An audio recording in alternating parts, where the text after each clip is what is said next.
साक्षिभूतं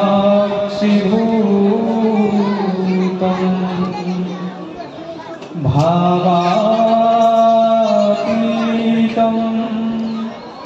त्रिगुणारहितं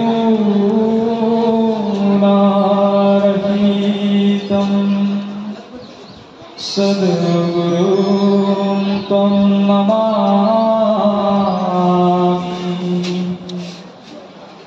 नन्दस्तु कुसुम साक्षात् यशोदा सत्यसन्धिका तनुजो शङ्कर नाम कलिकल्मषनाशका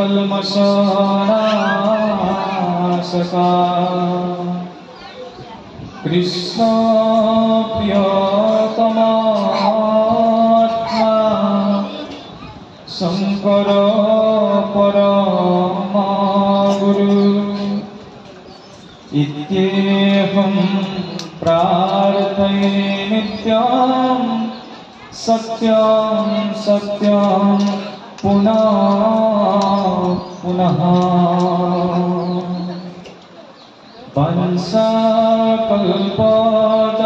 वंशकल्पतरुर्यस्य कृपा सिन्धु स एव स पतितानां पावनेभ्यो वैष्णवेभ्यो नमो नमः। शुकमहामुनिकी पदकमल पुनि पुनि करौ प्रणाम। श्रीमद्भागवत कथा करौ सुजान विराम। श्रीमद्भागवत कथा करौ सुजान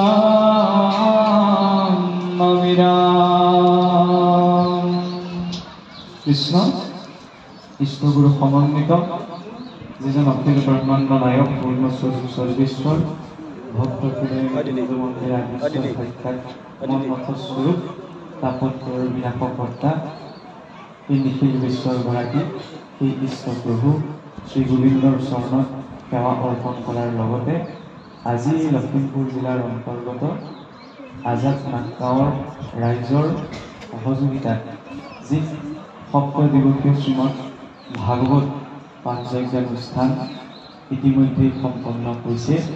এই অনুষ্ঠানক লাগি আজি পবিত্ৰ স্থূল বৈকুণ্ঠত ইতিমধ্যেই ভগৱত ভাগৱত আৰু ভগৱন্তৰ মধ্যস্থতা স্বৰূপত গুৰু আসনত উপবিষ্ট হৈ থকা ঐতিহ্যমণ্ডিত শ্ৰী শ্ৰী ধাৰধাৰা সৰু সত্ৰৰ পৰম পূজ্যপাদ সত্ৰাধিকাৰ প্ৰভুজনাৰ চৰণ বন্দনকে প্ৰমুখ্য কৰি বৈকুণ্ঠৰ পাৰিষদ স্বৰূপ আপোনাৰ ভক্ত বৈষ্ণৱবৃন্দ ব্ৰজৰ গোপীপদী আইমাতৃসকল ভগৱন্ত গোবিন্দৰে নিত্য সংগী গোপবালক স্বৰূপ ভাইটি ভণ্টিসকল সমন্বিত এই অনুষ্ঠানটিৰ জৰিয়তে এই স্থানত প্ৰজ্বলিত হৈ অহা ভক্তি প্ৰদীপগছিৰ ইন্ধন স্বৰূপ অনুষ্ঠানটিৰ সমূহ কাৰ্যকৰ্তা আৰু কৰ্মকৰ্তাসকল সমন্বিত উপব্যাস স্বৰূপ ইতিমধ্যে আসন অলংকৃত কৰি যোৱা পাঠেৰী প্ৰভু সমস্ত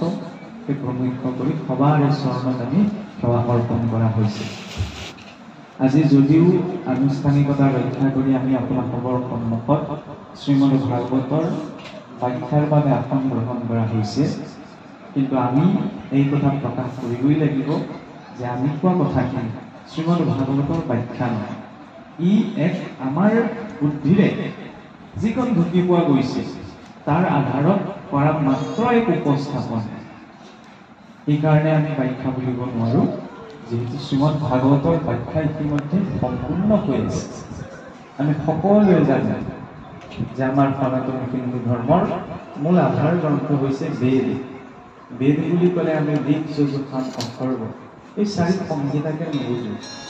এই 4 সংহিতা সহিত ব্ৰাহ্মণ গ্ৰন্থসমূহ, আৰণ্য গ্ৰন্থসমূহ, বেদান্ত অৰ্থাৎ উপনিষদসমূহ, আৰু সেই উপনিষদসমূহৰ নিগুষ তত্ত্বক ব্যাখ্যা কৰিবলৈ ভগৱন্তৰ অংশৱতাৰ ব্যাসদেৱে যি অষ্টাদশ পুৰাণ আৰু ইতিহাসৰ ৰচনা কৰিছে, যে ইতিহাস পুৰাণাভ্যাম বেদ সমুপগৃহে অষ্টাদশ পুৰাণ, অষ্টাদশ উপপুৰাণ, ইতিহাস, ৰামায়ণ, মহাভাৰত এই সমস্ত বৈদিক বাংময়ৰ জ্ঞান লগ লাগি আমাৰ সমগ্ৰ সনাতন ধৰ্মৰ মূল গ্ৰন্থ বেদ প্ৰকট হৈছে। বৈদিক জ্ঞানক বা ঈশ্বৰৰ সেই ঐশ্বৰিক জ্ঞানক আমি জীৱবুদ্ধিৰে নিজৰ জীৱনটোত সহজে অৰ্জন কৰিব বা বুজিব নোৱাৰোঁ। কিয়নো ব্যৱহাৰিক দিশৰ পৰা চাবলৈ গ'লে বেদৰ এটি শাখাতে এজন ব্যক্তি পাৰ্গত হ'বলৈ প্ৰায় 18 বছৰতকৈ অধিক সময় লাগে। ইমান এটা বিস্তাৰিত জ্ঞান, গতিকে সেই বৈদিক বাংময়ৰ জ্ঞানক মনুষ্যৰ নিজ সম্যক চেতনাৰে বুজি পাবলৈ সুবিধা হোৱাকৈ ভগৱন্তই এই ভাগৱতৰ জ্ঞান প্ৰকাশ কৰিছিল। সেইবাবে কোৱা হৈছে সমস্ত বেদান্ত সাৰথি শ্ৰী ভাগৱত বিশ্বদেৱ। সমস্ত বেদান্ত যেনেকৈ মই সৰু উদাহৰণ এটা দিছোঁ, ভিটামিনৰ পিলটো খালে হয়নে, ভিটামিন চি টেবলেট খাই খাইছে, গোটেই টেবলেটটোতে ভিটামিন চি থাকে হয়নে, কিন্তু ভিটামিন চি থকা বস্তুবিলাক খাবলৈ গ'লে তাত বিভিন্ন আনুষংগিক বস্তুও থাকে। এইটো মই খুবুতীয়াভাৱেহে কৈছোঁ। ভাগৱতে ভিটামিন চি টেবলেটটো দিছে, তাত মানে সকলো বস্তু পুঞ্জীভূত কৰা আছে। এতিয়া এই ভাগৱতৰ মাৰ্গত আগবাঢ়িবলৈ হ'লে চাওকচোন, আমি সকলোৱে জানো যে ভাগৱত আদিতে 4টি শ্লোকতহে আছে হয়নে, যাক আমি তত্ত্বৰ জ্ঞান বিজ্ঞান তদংগ ৰহস্য বুলি কওঁ। এই 4টি শ্লোকতে ভাগৱত যেতিয়া পোনপ্ৰথম নাৰায়ণে ব্ৰহ্মাদেৱক প্ৰদান কৰিছে, তাৰ প্ৰাক মুহূৰ্ততে ভাগৱতে আমাক দিয়া প্ৰথম উপদেশটো সোমাই আছে।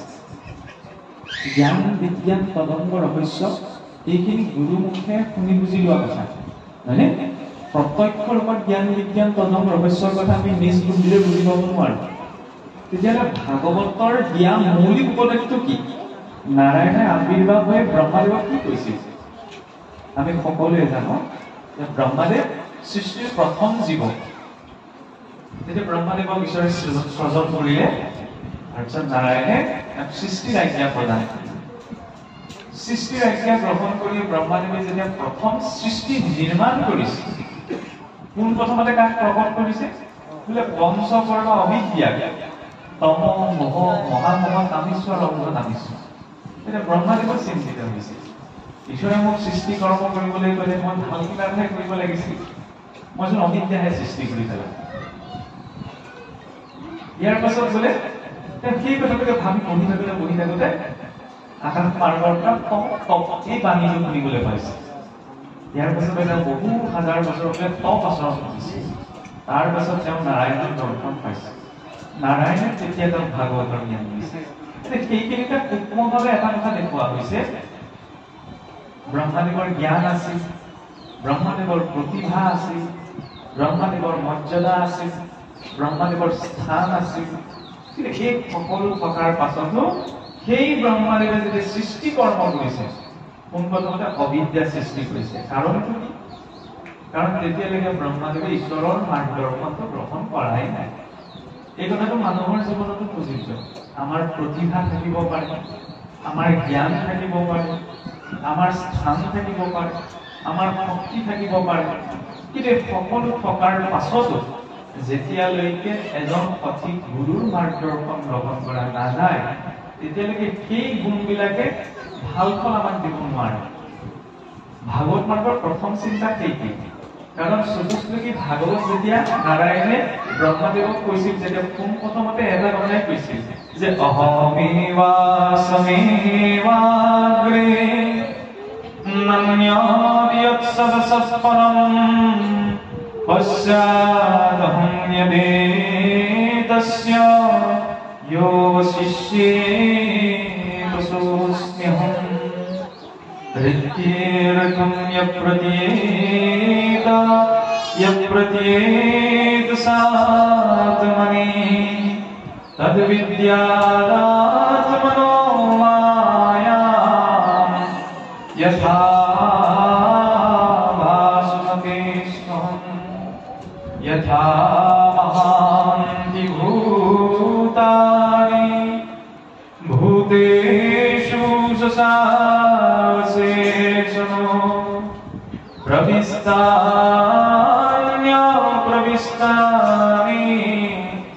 यथा तेषु न तेष्वहम् एतावदेव ज्ञानात्मं तत्त्वज्ञानात् सुनात्मना अन्वयव्यतिरेकाभ्यां सद्यात् सर्वत्र सर्वदा। प्रथम কথাটা লিখা অহমেৱাস্মিবাকে নান্যব্যচ্ছদস্য। প্ৰজাপতি তুমি সৃষ্টি কৰ্ম কৰা, কিন্তু সদায় এটা কথা মনত ৰাখিবা, তুমি যে সৃষ্টি কৰ্ম কৰিছা মোৰ বাবেই কিন্তু তোমাৰ অস্তিত্ব বৰ্তি আছে। জগতৰ সৃষ্টিৰ আদিটো কিন্তু ময়ে আছো, আৰু তুমি যে আজি বৰ্তি আছা, তুমি যে সৃষ্টি নিৰ্মাণ কৰিছা সেই সৃষ্টিৰ কাৰণৰো কাৰণ কিন্তু ময়ে। আৰু যেতিয়া তুমি নাথাকিবা, তোমাৰ এই সৃষ্টি নাথাকিবা, তেতিয়াও কিন্তু ময়ে থাকিম। এই কথাটো মনত ৰাখি তুমি কৰ্মবিলাক কৰা, তেতিয়াহ'লে তুমি মোহগ্ৰস্ত নহয়। এই কথাটো শুনিবলৈ একেবাৰে সহজ কথা, কিন্তু আমাৰ মানুহৰ জীৱনতো ভাগৱত ধৰ্ম বুলি ক'লে পোনপ্ৰথমে উপদেশটোৱে কৰি দিওঁ। আমি ভাল কাম কৰাটো ডাঙৰ কথা নহয়, ভাল কাম কৰিলেও ভাগৱতৰ নিচিনা বন্ধনৰ কাৰণ। কেনেকৈ বন্ধনৰ কাৰণ? মহাৰাজ নহুকে বহুত পুণ্য কৰিছিল, সেই পুণ্যৰ বলতে গৈ স্বৰ্গৰ ইন্দ্ৰৰ আসনটো বহিছিল।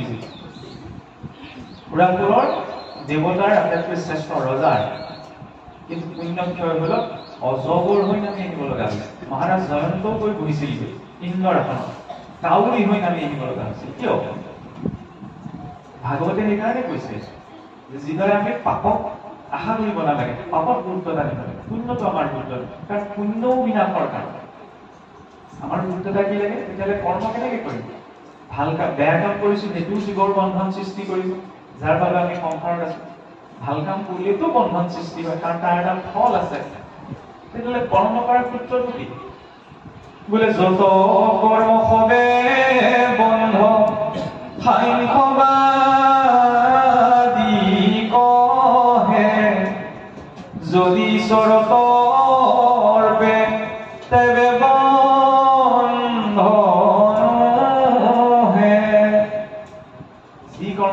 সকলো বন্ধনৰ কাৰণ, কিন্তু যদি ঈশ্বৰক অৰ্পণা কৰি কৰা যায় বন্ধনৰ কাৰণ নহয়।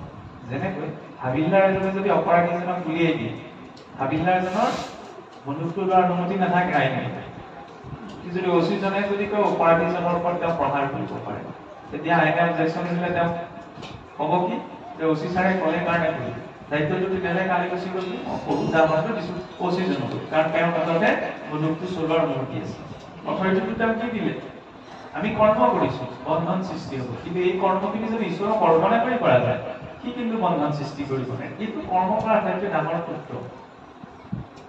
সেইকাৰণে যি কৰ্ম কৰা ঈশ্বৰৰ অৰ্থে, ঈশ্বৰৰ অৰ্থে কৰ্ম কৰা মানে আমি যিখিনি ধৰি লওক চাকি গছ জ্বলোৱা, শৰাই ভাগ অৰ্পণ কৰা, এইখিনি আমাৰ সামাজিক কিছুমান বৈষ্ণৱ মাৰ্গৰ পৰম্পৰা, যাৰ জৰিয়তে এটা পৰিৱেশ সৃষ্টি হয়, নহয়নে? ভাগৱতে কৈছে কি আমি ভক্তি মাৰ্গত আহিছো, নহয়নে? ভক্তি মানিছে ঈশ্বৰত সমৰ্পণ। ঈশ্বৰত সমৰ্পণ সকলো সময়তে আমাৰ মনত থাকিব লাগিব। সৰ্ব অৱস্থাতে ভক্তি কৰা সাৱধানে, সমস্ত শাস্ত্ৰৰ তাৎপৰ্যই মানে। সকলো অৱস্থাতে ভক্তি। এতিয়া সকলো অৱস্থাতে আমি ভক্তি ঈশ্বৰৰ ওপৰত আমাৰ সমৰ্পণটো উপজাটো অকণমান অসুবিধা হয়। সকলো সময়তে ঈশ্বৰতে মনত নপৰে নহয়। কোনোবাই যদি মোক ক'ৰবাত বেয়াকৈ কিবা এটা কথা কয় সেইটোতো মনত থাকিব, কিন্তু কেতিয়াবা ধৰি লওক পিছল খাওঁতে, উজুতি এটা খাওঁতে ঘপককৈ আকৌ মোৰ ঈশ্বৰলৈ মনত নপৰে নহয়, গাঁৱলীয়া শব্দ এটালৈকে মনত পৰে। সমস্যা আচলতে একেবাৰে সৰু সৰু, ডাঙৰ কথা নহয়। চাওকচোন চিন্তনটোত সদায় এই সংস্কৃতিটোত গুৰুত্ব এটা দিয়া হৈছে আমি সকলোৱে জানো যে নৱভক্তিৰ মূল বস্তু হৈছে শ্ৰৱণ আৰু কীৰ্তন হয়নে কীৰ্তনতটো প্ৰথমতে কাক দেখুওৱা হ'ল শ্ৰৱণ মানে শুনা কেৱল ভাগৱতৰ মাৰ্গত কেৱল শুনাটোৱেই শ্ৰৱণ নহয় হয়নে কাৰণ শ্ৰৱণীয় তিনি প্ৰকাৰৰ থাকে প্ৰথম প্ৰকাৰে এইখিনি কথাখিনি শুনে আনফালে উলিয়াই দিয়ে দ্বিতীয়জনে কথাখিনি শুনিব ভাগৱতৰ কথাই নহয় যিকোনো কথা হৃদয়ত তেওঁ ধৰি ৰাখি থব তৃতীয় প্ৰকাৰৰ শ্ৰৱণীয়ে কথাখিনি শুনে আৰু হৃদয়ত অকণমান বিশ্লেষণ কৰিছে ভগৱান কৃষ্ণৰ জন্ম কৰিছিল মথুৰা নহয় জানো হয়নে এই মনটোকো মথুৰা বুলি কোৱা হৈছে মন যদি মথুৰাত আমি ভাল কথাখিনি মঠিব লাগিলে তেতিয়াহে কৃষ্ণ সূৰ্য উদিত হ'ব কৃষ্ণ সূৰ্য উদিত হ'লে নাম ধৰ্ম বিদিত হ'ব ইয়াৰ মাজে নামৰ ভাণ্ডাৰ মুখে বাজব ইয়াত নাম থাকিব লাগিব ন তেতিয়াহে মই উজুতিটো খাওঁতে খুন্দাটো খাওঁতে পিছল খাওঁতে ঈশ্বৰক চিন্তা কৰিব পাৰিম সেইকাৰণে শ্ৰৱণৰ সাৰ্থকতা সূত্ৰটো ভাগৱতত দিয়া হৈছে কেনেকে শ্ৰৱণ কৰিব লাগে শ্ৰৱণমটো গুৰু পূৰ্বম মননম তদনন্তৰম নিদিধ্যাসন নিত্য তত্ত্ব জ্ঞান পূৰ্ণ বোধস্য লক্ষণম অৰ্থাৎ প্ৰথমতে গুৰুৰ ওচৰলৈকে শুনাগৈ শুনাৰ পাছত কি কৰিব লৈছে মনে ভাবিব লাগিব নহয়নে আজি মই কিবা এটা ক'লো বুলি আপুনি মানি নল'ব কিয় মানি নল'ব ঈশ্বৰে সকলোকে এটা স্বতন্ত্ৰ বুদ্ধি দিছে ঈশ্বৰে সকলোকে এটা স্বতন্ত্ৰ বিবেক দিছে সেই বিবেকৰ আধাৰত আমি চিন্তা কৰি কিবা এটা বিষয় পাব পাৰোঁ চিন্তাৰ জৰিয়তেহে ঈশ্বৰক পাব পাৰি যিটো ক'ৰ পৰা উৎপন্ন হয় ভাৱৰ পৰা ভাৱটো থাকিলে ভাৱেন লগতে জ্ঞানম ভাৱেন লগতে সৰ্বম ভাৱেন লগতে দেৱ দৰ্শনম ভাৱ থাকিলে আমি স্বয়ং ঈশ্বৰৰো দৰ্শন কৰিব পাৰোঁ সেইকাৰণে প্ৰথম গুৰু বাক্য শুনি পেলাই তাক মনন কৰা ইয়াৰ পিছত কৈছে কি নিদিধ্যাসন নিত্যেত তাক পুনৰ অভ্যাস কৰা আৰু তাক পুনৰ অভ্যাস কৰিলেহে তত্ত্বজ্ঞানৰ জৰিয়তে পূৰ্ণ বোধ প্ৰাপ্তি হ'ব ৰিপিটেশ্যন ৰিপিট কৰিব লাগিব কিনো কৈছে সকলো কথা আমি মনত ৰাখিব নোৱাৰোঁ সকলো কথা আমি জানিব নোৱাৰোঁ সেইকাৰণে অন্ততঃ আমাৰ এই ব্যৱস্থাটো যিটো ব্যৱস্থাৰ মাজত আপুনি মই সোমাই আছোঁ যি 4 শ্লোকত নাৰায়ণে ব্ৰহ্মাদেৱক জ্ঞান দিছিল ব্ৰহ্মাদেৱে ভাবিলে যে মনুষ্যৰ বৌদ্ধিক শক্তিটো ইমান উচ্চস্তৰীয় নহয় এই 4 শ্লোকত সকলো কথা বুজি পাব সেইকাৰণে নাৰদদেৱক দিওঁতে ক'লে কি যে তমিতৰ বিপুলিকো তুমি ইয়াক আৰু বহল কৰি দিয়া বুজিবলৈ যাতে সুবিধা হয় আৰু আমি সকলোৱে জানো নাৰদদেৱে আনি জ্ঞানদেৱ আনি শুকদেৱক দিওঁতে শুকদেৱৰ হাততে ভাগৱতে পূৰ্ণ ৰূপ 335টি অধ্যায় 18,000 শ্লোক নহয়নে 12 পৃষ্ঠা সম্পূৰ্ণ হ'ল তাৰ পৰৱৰ্তী আচাৰ্যসকলে তাত কোনো কথা যোগ দিয়া নাই হয়নে সেইকাৰণে আমাৰ কথাখিনি ব্যাখ্যা বুলিব নোৱাৰোঁ আমি তাৰ আধাৰত বুজি পোৱা কথাটোহে মই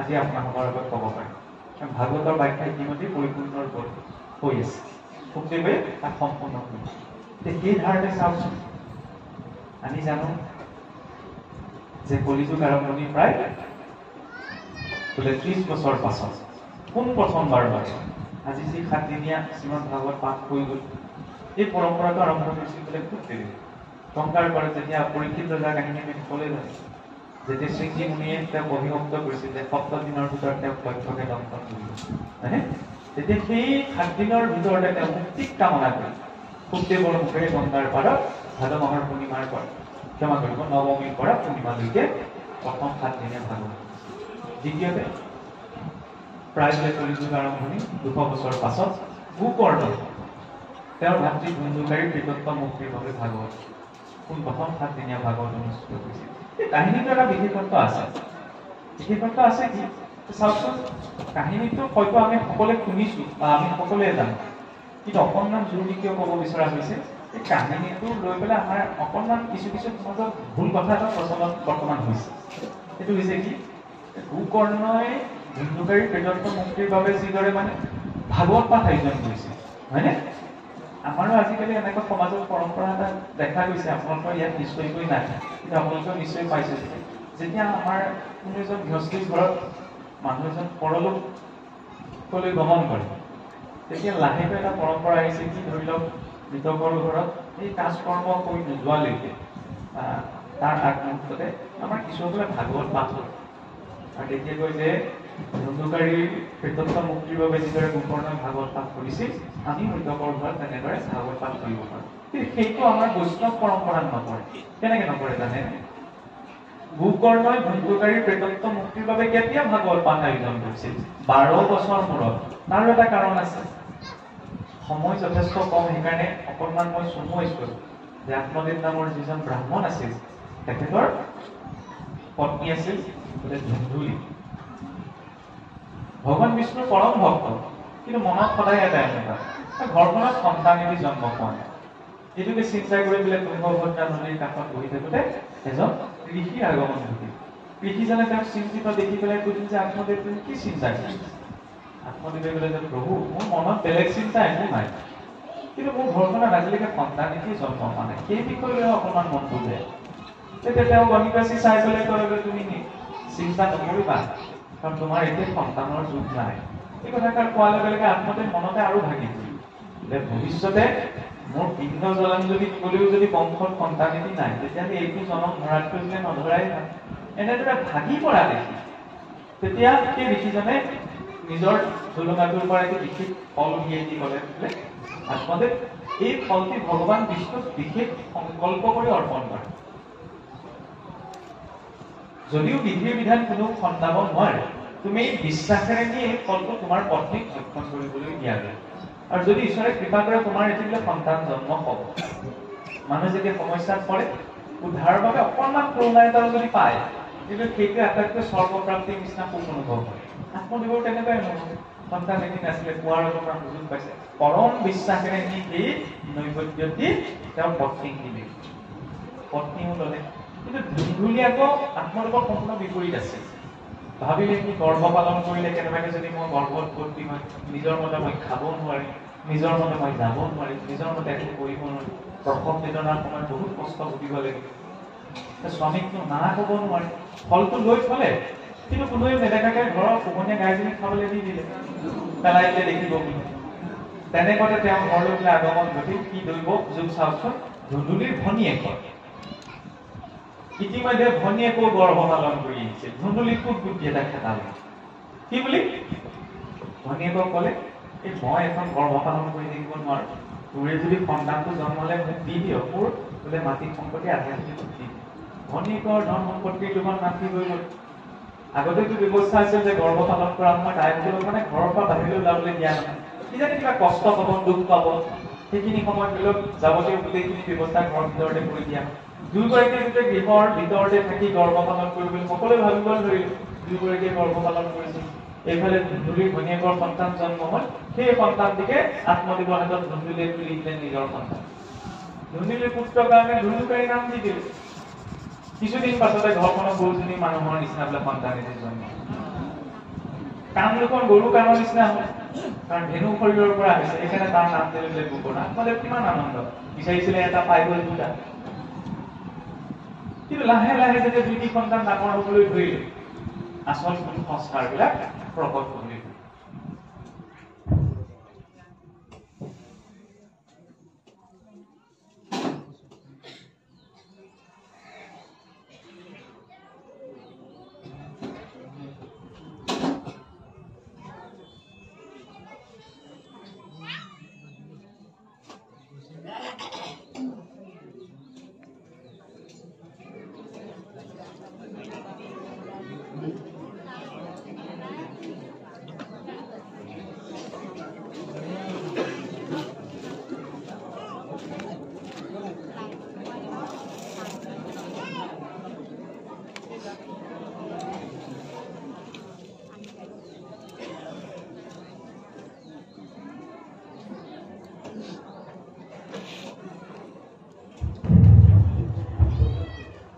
এতিয়া চাওকচোন, আমি যে কৈ থাকো যে আমি সনাতন হিন্দু ধৰ্মৰ মানুহ বা কিছু সনাতন ধৰ্মৰ, আমাৰ ধৰ্মৰ আধাৰ কি বাৰু?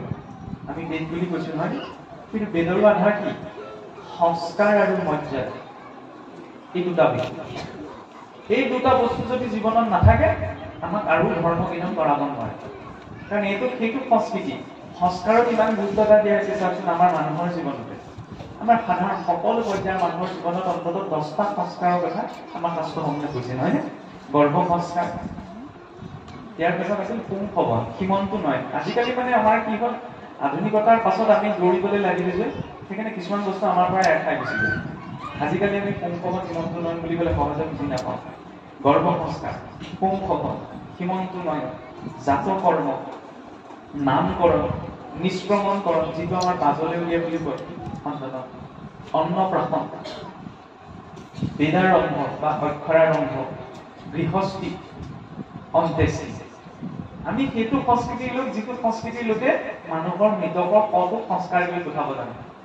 কিন্তু এইবিলাক কথাত আমি সাধাৰণতে চাবচোন আজিকালি কিছুমান গুৰুত্ব নিদিয়া হৈ কিয় আমাৰ অন্ত্যেষ্টি ক্ৰিয়াৰ বিধিটোহে একমাত্ৰ বিজ্ঞান আছে। কেনেকে বিজ্ঞান আছে? 19ৰ দশকত আইনষ্টাইনেহে ফৰ্মুলা দিছিল ইকুৱেলেঞ্চি স্কোৱাৰ।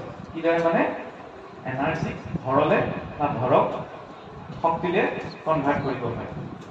মৃতকৰ অন্ত্যেষ্টি কৰা সময়ত আমাৰ কি হয়? ইমান ভৰযুক্ত এটা শৰীৰ কিছু সময়ৰ ভিতৰতে শক্তিলৈ ৰূপান্তৰ কৰি দিয়া নহয়। এনে এটা কাৰ সংস্কাৰ পদ্ধতি আছে। আৰু অগ্নিতে কিয় কোৱা হৈছে?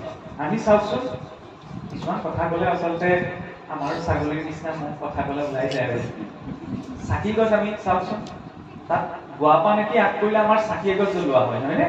কিয় চাকি গছ জ্বলোৱা হয়? আমি কওঁ ন গুৰুবন্তি বুলি, কিন্তু গুৰুবন্তি বুলি তাৰ নিৰ্ণয়টো দিয়া হৈছে। প্ৰাধান্যতা তাত কাৰ আছে? অগ্নিৰ, নহয়নে? অগ্নিৰ বহুত বিশেষত্ব আছে। সৃষ্টিৰ আদিতো অগ্নি আছে, সৃষ্টিৰ ধ্বংসতো অগ্নি আছে। ইয়ৎপিণ্ডে তৎব্ৰহ্মাণ্ডে, জগতত যি যি আছে মনুষ্য শৰীৰটো সেইখিনি আছে। কেনেকে আছে? আমি বিজ্ঞানতো পঢ়িবলৈ পাইছো, জগতৰ সৃষ্টি হওঁতে বোলে মহানাদ বিস্ফোৰণ হৈছিল, বিগ বেং হৈছিল। তেতিয়াও এক প্ৰচণ্ড অগ্নি প্ৰকট হৈছিল। তাৰ পাছত এই ভৌতিক জগতখনৰ বিকাশ হৈছিল। তাতো অগ্নি আছে। জগতৰ ধ্বংস কৰিব বোলে অগ্নিতেই হ'ব। অনন্তদেৱৰ মুখৰ পৰা অগ্নি প্ৰকট হ'ব। ইয়াৰ পিছত অগ্নি প্ৰৱেশ কৰিব জলত, জল প্ৰৱেশ কৰিব বায়ু, বায়ু প্ৰৱেশ কৰিব আকাশত, আকাশ প্ৰৱেশ কৰিব প্ৰকৃতি, প্ৰকৃতি প্ৰৱেশ কৰিব পুনৰ নাৰায়ণ। এইটো ধ্বংসৰ ক্ৰম। কেনেকে? খেৰৰ দম এটা জমা কৰিবলৈ কিমান ডাঙৰ হয়? জুই লগাই দিলে আকাৰটো নাথাকে নহয়। অগ্নিয়ে এটা পদাৰ্থক স্থূল সূক্ষ্ম দুটাৰ ওপৰত ভাগ কৰি দিব পাৰে। জুই লগাই দিয়া খেৰৰ ছাইখিনিত যদি পানী ঢালি দিয়ে আৰু সংকোচন কৰিব, পানী বাষ্পীভূত হৈ লৈ যায় বায়ুমণ্ডললৈ যাব, বায়ুলৈ যাব, আকাশলৈ যাব। আকাশ ক'ত প্ৰৱেশ কৰিব? প্ৰকৃতি। প্ৰকৃতিৰ জৰিয়তে সৃষ্টি নিৰ্মাণ। সেই প্ৰকৃতিৰ আশ্ৰয় ক'ত? ভগৱন্ত। সেইকাৰণে ভগৱন্তই নিজেই কৈছে, ভৌতিক বিজ্ঞানীসকলে কৈ থাকে বোলে প্ৰকৃতিৰ পৰা সৃষ্টিখন হৈছে। ভগৱন্তই কৈছে প্ৰকৃতিৰ পৰা হোৱা নাই, প্ৰকৃতি জড়, ময়াত দেখছে ন প্ৰকৃতি সূৰ্যতে সচৰাচৰ। মোৰ অধ্যক্ষতাত প্ৰকৃতিয়ে সৃষ্টি নিৰ্মাণ কৰিছে। তাত চেতনত্বটো কোনে প্ৰদান কৰিছে? ঈশ্বৰ। আৰু মাতৃগৰ্ভতো পুৰুষৰ বীৰ্য আৰু স্ত্ৰীৰ মিলনত যেতিয়া পোনপ্ৰথম গৰ্ভ সংস্কাৰ হয়, শৰীৰৰ নিৰ্দিষ্ট উষ্ণতা নোপোৱালৈকে তাত গৰ্ভ বিকাশ সম্ভৱ নহয়। তাতো অগ্নি আছে, জঠৰা। আৰু অন্ত্যেষ্টিটো ক'ত হৈছিল? অগ্নিতেই হৈছিল। অগ্নিৰ মাহাত্ম্য আছে। সেইকাৰণে কোৱা হৈছে প্ৰতিটো বিষয়ত এইটো সংস্কৃতিক সূক্ষ্মভাৱে অধ্যয়ন কৰি পূৰ্বৰ ঋষিমুনি মহাপুৰুষসকলে আমাক এই বস্তুখিনি দি থৈ গৈছিল। আৰু যাই হওক, এতিয়া চাওকচোন, আত্মদেৱটো এজন ব্ৰাহ্মণ আছিল, নহয়নে? কিন্তু অসৎ সংস্কাৰী হৈ পেলাই ধুন্দুলিয়ে ভাৱনা কৰাৰ বাবে ধুন্দুকাৰীও স্বভাৱবিলাক অসৎ হৈছে। কিয় অসৎ হ'ল? ধৰ্ম কৰ্মৰ মতি নাই, সদায় অধৰ্মৰ মতি, যোৱা বাসা খেলি নিজৰ সময়ছোৱা পাৰ কৰিলে কোনো সংস্কাৰ গুৰুত্বতা নাই। আনফালে কুকৰ্ম, সৎ সংকল্পৰে, সৎ ভাৱনাৰে, যদিও গৰুৰ শৰীৰৰ পৰা জন্ম হৈছে, কিন্তু তেওঁ সৎকৰ্ম অভিলাষী, শাস্ত্ৰ পৰায়ণ, নীতি পৰায়ণ, সৎসংগ অভিলাষী। এই স্বভাৱবিলাক প্ৰকট হ'বলৈ ধৰিলে। মানে ছফ্টৱেৰটো মাতৃগৰ্ভতে ডিজাইন হয়, পাছত এপ্লাই হয়, শুনিবলৈ এইটো বেয়া, কিন্তু সেইটোৱে সত্য। আজি বিজ্ঞানেও প্ৰমাণ কৰি দেখুৱাইছে যে মাতৃগৰাকীৰ গৰ্ভত থাকোঁতে মাতৃগৰাকীয়ে যেনে ধৰণৰ ভাত ৰাখে, যেনে চিন্তা কৰে, যেনে ধৰণৰ খাদ্য খায়, তাৰ 85% প্ৰভাৱ গৰ্ভস্থ সন্তানটিৰ ওপৰত পৰে। সেইকাৰণে এই সংস্কৃতিটোত কোৱা হৈছে মাতৃপ্ৰধান সংস্কৃতি বুলি। আমি পিতৃপ্ৰধান সংস্কৃতিৰ লোক নহয়। পাশ্চাত্যই আমাৰ মন মগজুত সোমোৱাই থৈ গ'ল যে আমি পিতৃপ্ৰধান সংস্কৃতিৰ লোক। ভগৱন্তক স্মৰণ কৰোঁতে আমি লক্ষ্মী নাৰায়ণ বুলি কওঁ, নহয়নে? মা দেউতা বুলিহে কওঁ, দেউতা মা বুলি নকওঁ। কিয়? মাতৃগৰাকীৰ প্ৰথম স্থান আছে। চৰকাৰী ফৰ্মখন লিখোতে আজিকালি ফাদাৰ নেমটো প্ৰথমতে আহে, সেইটো বেলেগ কথা হয়। মাতৃগৰাকীক কিয় কৈছে? কাৰণ মাতৃয়ে সৃষ্টি নিৰ্মাণ কৰিছে। সেই মহামায়া নোহোৱাকৈ ঈশ্বৰে সৃষ্টি প্ৰকট কৰা নাই। গোটেই চাবলৈ গ'লে ইউনিভাৰ্চৰ ফাইনেন্সৰ ডিপাৰ্টমেণ্টটো কাক দি থৈছে? দেৱী লক্ষ্মী, হয়নে? আৰু যিটো বিদ্যা, বিদ্যাৰ অধিকাৰী কোন? দেৱী সৰস্বতী। আৰু মাকগৰাকী নহ'লে সৃষ্টি নিৰ্মাণ নহয়। খুব সংহিতাত এটা প্ৰসংগ আহে, আমি সকলোৱে জানো যে ভগৱন্তই কিয় অৱতাৰ গ্ৰহণ কৰে? যে দুষ্টক দমন সন্তক পালোৱা, হয়নে? কিন্তু ভগৱন্তৰে অৱতাৰ গ্ৰহণ কৰা আৰু এটি কাৰণ আছে। সেই কাৰণটো হৈছে সেইটো ভাৱেৰে চোৱা হৈছে যে ভগৱন্তই মাতৃ স্নেহটো অনুভৱ কৰিবলৈ অৱতাৰ গ্ৰহণ কৰে, যিটো ভগৱন্ততকৈ উদ্ধত কোনো নাই। কিন্তু সেই ভগৱন্তৰ মাতৃ এগৰাকী স্নেহটোক অনুভৱ কৰিব বিচাৰে, সেইকাৰণে ভগৱন্তই পূৰ্ণ ৰূপত আহিছে মাতৃ স্নেহটো পাব। তাত মাতৃগৰাকীৰ মৰ্যাদা ইমান উচ্চস্তৰীয় ৰূপত দেখুওৱা হৈছে, হয়নে? কাৰণ এইটো সংস্কৃতিত দৈত্যবিলাকো বহুত সংস্কাৰী আছিল। চিৰনাট্যই যেতিয়া ইন্দ্ৰক পৰাস্ত কৰিছিল, ইন্দ্ৰৰ নতুনটো আনি নিজে পিন্ধাই নাই নহয়। ভাওনাখনত আমি দেখো নাই আনি পেলাই কাক দিছিল? দিতি, নিজৰ মাতৃ। দৈত্যবিলাকৰ এইটো সংস্কাৰ আছিল যে জীৱনত পোৱা সফলতাৰ প্ৰথম কৰ্তৃত্বটো কাক দিয়া যাব? মাতৃগৰাকী। আজিৰ যুগত যদি কোনোবাই মাক দেউতাকক কামকে এষাৰ কৈছে, তেতিয়াহ'লে সেইটো আপুনি দৈত্যতকৈ ডাঙৰ বুলি ভাবিব পাৰে নে? দৈত্যতো ইমান কম সংস্কাৰ আছিল, ইমান বেয়া আছিল যদিও মাতৃগৰাকীক নিজৰ সফলতাৰ কৰ্তৃত্ব দিছে। মই যদি আজি মা দেউতাক কামকে এষাৰ কথা কওঁ, তেতিয়াহ'লে সেইটোতো কাম দৈত্যও কৰা নাছিল, মইতো দৈত্যতকৈ অধিক গুচি গ'লো, হয়নে? সেইকাৰণে এই সংস্কৃতিটো আছে সংস্কাৰ। সংস্কাৰৰ জৰিয়তেহে মনুষ্যই নিজৰ জীৱনটো সুস্থিৰ সম্পন্ন কৰিব পাৰে। দ্বিতীয়তে মৰ্যাদা। লক্ষ্মণে আঁকি থৈ গৈছিল ন ৰেখা এটা যে দেৱী বা আই তুমি ৰেখাখন পাৰ হৈ নাহিল। আমি লক্ষ্মণ ৰেখা বুলি কওঁহে, ৰেখা মানে কি বুজাইছে? জীৱনৰ মৰ্যাদাক বুজাইছে। আমি সকলোৱে নিজৰ মৰ্যাদাত থাকি কৰ্ম কৰিব লাগিব, হয়নে? মৰ্যাদাৰ সীমাৰেখা স্বয়ং ঈশ্বৰেও লংঘন নকৰে। অম্বৰীশৰ কাহিনীটো যেন পাওঁ নাই? দেখি দুৰ্বাসাই একাদশী উপবাস কৰিছিল ৰজাই অম্বৰীশে। পাৰায়ণ কৰা আগমুহূৰ্ততে দুৰ্বাসাই উপস্থিত হ'লি, ক'লে বোলে ৰ'ব একেলগে উপবাস ভংগ কৰি মই স্নান কৰি আহোঁ। ইফালে পাৰায়ণ সময় পাৰ হৈ গ'ল। তেতিয়া পাৰায়ণ মতে যদি ব্ৰত ভংগ নকৰে, তেতিয়া ব্ৰত পালনৰ ফলটো নাপায়। সামান্য কম জল পান কৰি ব্ৰত ভংগ কৰিবলৈ লৈছিলে, তেনেকৈ দেখি দুৰ্বাসা উপস্থিত খং উঠিলে বোলে মই তোমাক উপবাস ভংগ নকৰিবলৈ কৈ থৈ গৈছিল, মই নহালৈকে তুমি বোলে মোক অপমান কৰিলা। অভিশাপ দিবলৈ হাতখন দাঙোতে ভগৱান বিষ্ণু বোলে সুদৰ্শন চক্ৰ হেৰা গৈ গৈ ব্ৰহ্মাদেৱ মহাদেৱ শেষত গৈ নাৰায়ণৰ ওচৰত উপস্থিত যে প্ৰভু ৰক্ষা কৰা, তোমাৰ অস্ত্ৰ হেৰা মাৰি মই তোমাৰ ভক্তৰ ওচৰলৈ যাওঁ। তাৰ পৰা কি দেখিলে? সুদৰ্শন চক্ৰ কোনে ধাৰণ কৰিছে? নাই, নাৰায়ণৰ পৰাই আহিছে। নাৰায়ণে আকৌ কৈছে কি মই নোৱাৰো। সেইখিনিতো মৰ্যাদাটো দেখুৱাইছে নে? ভক্তৰটো আচৰণ কৰিলে। সেইকাৰণে ভক্তজনৰ যিজন দুৰ্বাসাক দেখিলে ত্ৰিভুৱনৰ দেৱী দেৱতা কম্পিত হৈ থাকে, সেইজন দেখি দুৰ্বাসা গৈ কিন্তু মহাৰাজ অম্বৰীশৰ চৰণত পৰিছে। কিয়? এইটো ভক্তিৰ মাহাত্ম্য, এইটোৱে জীৱনৰ মৰ্যাদা। ৰাৱণে যেতিয়া সীতাদেৱীক হৰণ কৰিবলৈ গৈছিল, সীতাদেৱী ইমান শক্তি আছিল, সিহঁতে হৰণো লাগে বাওঁ হাতে তলৰ মজিয়া চম্ভাল কৰিছিল। ৰাৱণে কিন্তু সেই হৰণো লাগিব নোৱাৰিছিল, কিন্তু সেই সীতাদেৱীক ৰাৱণে কেনেকে হৰণ কৰি দিব পাৰিলে? কিছুসকলে কয় যে ইয়াৰ মায়া সীতা আছে, সেইটো কথা বেলেগ। কাৰণ তেওঁ এই ৰেখাডাল পাৰ হৈ আহিলে। সকলো জীৱনৰ কৰ্মাই মৰ্যাদাৰ ভিতৰত থাকিল, আৰু তাৰ পৰা আঁতৰাই নিবলৈ বেয়াখিনিয়ে বেয়া ৰূপ লৈ আমাৰ জীৱনলৈ নাহে, ভাল ৰূপ লৈ আহিব। ৰাৱণে 10টা মৰ লৈ যোৱা নাছিল নহয়, এজন ভিক্ষুকৰ বেগতহে গৈছিল, হয়নে? সেইকাৰণে জীৱনত আমি যি কৰ্ম কৰো নিজ নিজ মৰ্যাদাত থাকে, আৰু আমাৰ মৰ্যাদা বান্ধি দিছে ভাগৱতে। কি বান্ধি দিছে? আমি কওঁ যে সত্য, শৌচ, ক্ষমা, এয়া হৈছে আমাৰ ধৰ্মৰ চাৰিত্ৰিক। কিছু কিছু স্থানত সত্য, শৌচ, ক্ষমা, দয়া বুলি কয়, কিন্তু ক্ষমাতে দয়াৰ ভাৱটো সংযুক্ত কৰাবলৈ হৈছে সত্য, ক্ষমা, শৌচ। জীৱনত সত্যতা লাগিব, শৌচাচাৰ লাগিব, ক্ষমা লাগিব, তপ লাগিব। কিন্তু কাৰ জীৱনত সত্য, শৌচ, তপ, ক্ষমা আছে আমি কাকো চাই পেলাই বিচাৰ কৰিব, হয়নে? মই সত্য পালন কৰিছো নে নাই কৰা? তপ মানে এইটো নহয় যে আগতে যেনেকে ঋষিসকল একদম নিজৰ ধ্যানটোৱে গছৰ তলত বহি থকাটোৱে তপ, সেইটোৱে তপ নহয়। ৰিক্সাৱালাজনে গোটেই দিনটো কষ্ট কৰি যি অৰ্জন কৰিছে, তাৰ পৰা তেওঁ গৃহস্থীখন চলাই আছে, সেইবোৰ এক তপ, কাৰণ তেওঁ সংসাৰ শান্তিত হৈছে। কিন্তু মই যদি ধৰ্ম মাৰ্গেৰে পোৱাটোক আসক্তি নেদেখুৱাই অধৰ্মৰে কিবা এটা অৰ্জন কৰিব পাৰো বুলি চিন্তাটো থাকো, তেতিয়া অধৰ্মৰে অৰ্জন কৰা সহস্ৰ ধনেৰে সহস্ৰ অশ্বমেধ যজ্ঞ আয়োজন কৰিলো, তাৰ কোনো ফল নাই, তাপিত হোৱা নাই। মানে বুজিছে নহয়? টেবুলৰ ওপৰত দিয়াকেইটা বোলে যোৱাগে নাই, এখন টেবুলত তলতো আছে। তেতিয়াহ'লে কেনেকৈ হ'ব? ঈশ্বৰে জানে নহয় ধৰ্ম মাৰিলে দিছে সেইটোৱে আমাক জীৱনত তপ লাগিল, সত্যতা লাগিল, পৌচাচাৰ লাগিল। পৌচাচাৰৰ ক্ষেত্ৰত ইমান গুৰুত্বতা দিছে আচাৰ অভিমান নপুনন্তি বেদ। যিজন আচাৰহীন তেওঁক বোলে চাৰি বেদেও খুচি কৰিব নোৱাৰে। আৰু ভাগৱত যদি কোনোবাই কয় যে মই ভাগৱত নামানো, গুৰু গোসাঁই নামানো, সেইজনকো ভাগৱতে কিন্তু ভাগৱত দ্ৰোহী বা অধৰ্মী বুলি কোৱা নাই, যিজনে ভাগৱত নামান বুলি কৈছে।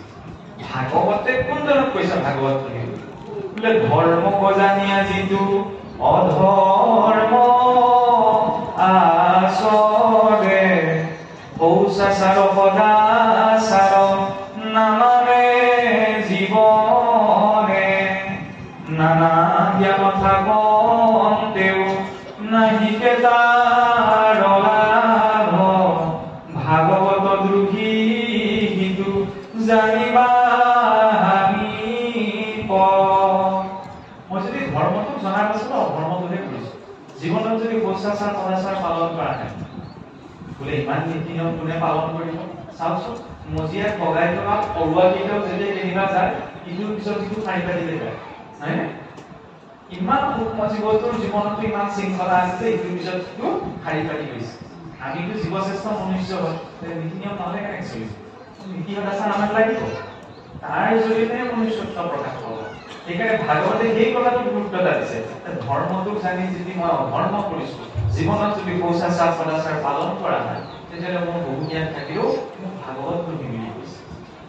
সেইকাৰণে পৌচাচাৰৰ প্ৰতি সতৰ্কতাটো আহিব। আৰু পৌচাচাৰৰ বিধিৰ জৰিয়তে মহাপুৰুষ জনাই এই ভাগৱতৰ ধাৰা সকলো অৱস্থাতে ভক্তি কৰি পেলাই আপোনাৰ মোৰ জীৱনত এনেকৈ সোমোৱাই দিলে যে আমি দৈনন্দিন জীৱনত বিশেষকৈ আমাৰ অসমীয়া মানুহসকল এনেকুৱা কিছুমান নীতি পৰম্পৰা পালন কৰে যিবিলাক পৰম্পৰাই ভাগৱত ধৰ্ম ৰক্ষা কৰা উন্নত ইন্ধন যোগায়। কিন্তু আমাৰ কোনোবাখিনিত কেতিয়াবা গুৰুত্ব আমি নিদিওঁ যে এই বস্তুটোৱে এইটো কয় নেকি। সৰু উদাহৰণ চাওকচোন, বিশ্বত এনেকুৱা কোনো সংস্কৃতি নাই। আমাৰ অসমীয়া সমাজত, বৈষ্ণৱ সমাজত পথাৰত যেতিয়া ভোজ এটা ওলোৱা হয় কঠীয়া ৰুওঁতে, হয়নে? গুৰুদেৱ নাম ভগত এই চাৰি বস্তুৰ নামত লোৱা হয়। গুৰুক দিন, ভগতক দিন, মানে ইতৰ প্ৰাণীসকলকো দিন। বিশ্বত কোনটো এনেকুৱা সংস্কৃতি আছে? খেতিয়কজনে শাস্ত্ৰ নপঢ়িব পাৰে, শাস্ত্ৰ নাজানিব পাৰে, হয়নে? তেওঁ চাৰিবেল নেদেখিব পাৰে, কিন্তু গছৰ পুলিটো ৰুওঁতেও গুৰুদেৱ নাম ভগতক স্মৰণ কৰি আছে। ভাগৱত ধৰ্মৰ ৰক্ষা কৰা নাই। কোনে আপোনাৰ গছৰ পুলিটো ৰুওঁতে গুৰুক দিন, ভগতক দিন বুলি ক'ব? বিশ্বত আজিলৈকে এনেকুৱা কোনোবা সংস্কৃতি হৈ গৈছে? তাতো ভাগৱত ধৰ্ম। সেই চাউলমুঠি আহি যদি আমাৰ চৰুটোত পৰিছে, চৰুটোৰ নিৰ্ণয় আছে, নহয়? চাউলমুঠি কি বুলি দিব তাৰো নিৰ্ণয় আছে। এই বোলে ইমানখিনি নীতি নিয়ম, তাত বিজ্ঞানো আছে। কেনেকৈ বিজ্ঞান আছে? 2015 চনতে জাপানৰ এজন বিজ্ঞানী মাছাৰু ইমোটো নামৰ এজন বিজ্ঞানীয়ে এটা পৰীক্ষা কৰিছে।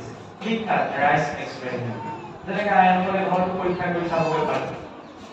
আমি কৈ থাকো যে অন্ন ব্ৰহ্ম, অন্ন ব্ৰহ্ম, অন্ন ব্ৰহ্ম, অন্ন ব্ৰহ্ম কৰি আছে জগতৰ উদ্ধাৰ। অন্ন ব্ৰহ্ম বুলি কিয় কোৱা হৈছে? অন্ন ব্ৰহ্মই জীৱ ব্ৰহ্মক ধৰি ৰাখিছে।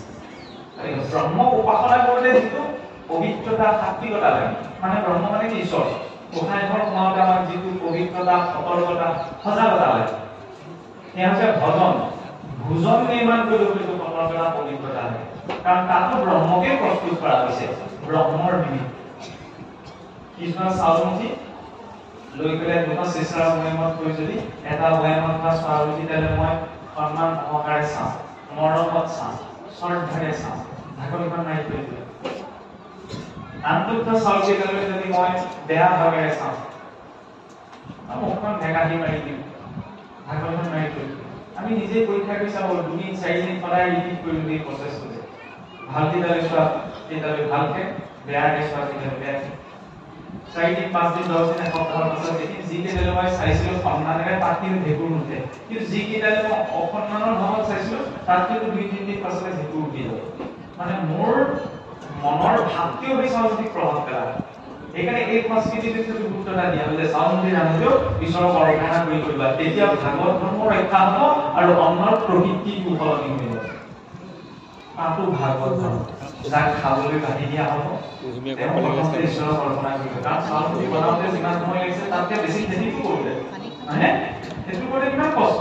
তাৰ পাছত সন্মুখত মই চলকেইটা কৈছে কোনোবাই দুবেলা তুমি খাবলৈ পোৱা নাই আমিতো পাইছো তুমি অন্নদাতাৰ প্ৰতি সন্মান জনাই থকা ঈশ্বৰৰ নিবেদন প্ৰভু তোমাৰ কথা যে আমি অনুমতি পাইছো তাতো ভাগৱত কোৱাৰ পাছত যেতিয়া হজম নোহোৱাখিনি ত্যাগ কৰিবলৈ যেতিয়া আমি শৌচাগাৰলৈ যাম তাতো কিন্তু ভাগৱত ধৰ্ম ৰক্ষা হয় কেনেকে গুৰুৱে যি কৈছে চাউল বিধি যেনেকে ভৰি হাত বা স্নান আদি কৰ্ম কৰা হয় পানীখন আমি ঢালিয়ে কিন্তু ঈশ্বৰৰ তাতো চিন্তা কৰি লৈ আছে মুখ হাত ধুইছে তাতো ঈশ্বৰক চিন্তা কৰি গুৰু বাক্য তাতো ভাগৱত ধৰ্ম বেলেগকৈ থাকি জানো ভাগৱত ধৰ্ম পালন কৰিবলৈ নাই খালি এই বিষয়খিনি অকণমান গুৰুত্ব দিব লাগে নিজৰ জীৱনত কাৰণ সদাচাৰেহে মানুহৰ জীৱনত ভৱিষ্যত প্ৰদান কৰিব তাৰ দৰে পোনপ্ৰথম কি প্ৰয়োজন মানুহৰ ভাবুকতা জানিবলৈ ইচ্ছা কৰিবলৈ লাগিব নহয় জানিবলৈ ইচ্ছা কৰিছিল কাৰণে ৰজা পৰীক্ষিত ভাগৱতৰ বিষয়ে জানিব পাৰে পৰীক্ষিত প্ৰশ্ন নকৰাকৈ সুখদেৱে একো কোৱা নাই সুধি গ'ল কাৰণে ইমান বহল কৰিলে গীতাটো যদি আমি চাওঁ অৰ্জুনে সুধিলে কাৰণে ভগৱান কৃষ্ণই ক'লে তাৰ আশ্বাসন গীতাৰ দিয়া যেতিয়া ৰাজমহলত একেলগে বহি আছিল তেতিয়াও অৰ্জুনক বুজাব পাৰিলে বুজাইছে নাই বুজা কাৰণ যুদ্ধৰ মাজতে অৰ্জুনে সুধিছিল উপনিষদত যদি আমি চাওঁ যেতিয়ালৈকে শিষ্যসকলে কোনো প্ৰশ্ন কৰা নাই ঋষিসকলে একো উত্তৰ দিয়া উপনিষদ গুৰু কাষত পঢ়া উপাসনা গুৰুৰ আৰু ঈশ্বৰৰ ওচৰত আসন গ্ৰহণ কৰা আৰু বিনা উপাসনাই ঈশ্বৰক পাব নোৱাৰে তাৰ প্ৰমাণ স্বয়ং ভক্তৰ ধ্ৰুৱ নহয় এতিয়া চাওকচোন প্ৰথম স্কন্ধতে এইকাৰণে আৰম্ভ হৈছে ক'ৰ পৰা প্ৰথম স্কন্ধত সম্পূৰ্ণ 19টি অধ্যায় ঋষিসকলৰ প্ৰশ্নৰ পৰা বিশ্বাস জগতত ধৰ্ম গ্ৰন্থ আছে প্ৰশ্নৰ পৰা আৰম্ভ হৈছে কাৰণ এইটো সংস্কৃতি দাবী এই কথাটো সদায় গুৰুসকলে আমাক বুজাইছে বিনা আধ্যাত্মিক জিজ্ঞাসাত আমি এই মাৰ্গটোত আগবাঢ়িব নোৱাৰো কিন্তু জিজ্ঞাসা প্ৰকাশৰ এটা পদ্ধতি আছে মই যদি আপোনাক আপোনাৰ আমুক বোলে কোন আছিলে কওকচোন এইটো কি বাৰু এইটো দাম্ভিকতা নহয় আৰু দ্বিতীয়তে আৰু এটা আছে মই কিবা এটা বিষয়ে জানো কিন্তু মই আপোনাক সুধিলো নজনাৰ ভাৱতে যে আমুকটো বিষয়ে কওকচোন আপুনি উত্তৰ এটা দিলে কিবা এটা ক'লে তাৰপিছত মই কম এই নহয় মই পাইছো আমুকত এনেকে আছে আমুকত এনেকে আছে প্ৰথম কথা মই যদি জানিলে তেতিয়াহ'লে মই আপোনাক কি দিব এইটো শুদ্ধ জিজ্ঞাসা নহয় ভাগৱতে কৈছে কি তদ্বিধি প্ৰণিপাতেন পৰিপ্ৰশ্নিত শ্ৰদ্ধাযুক্ত হৈ গুৰুজনৰ ওচৰত নিজৰ জিজ্ঞাসাটো আমি প্ৰকাশ কৰিব লাগিব এইটো হৈছে পদ্ধতি কাৰণ জ্ঞান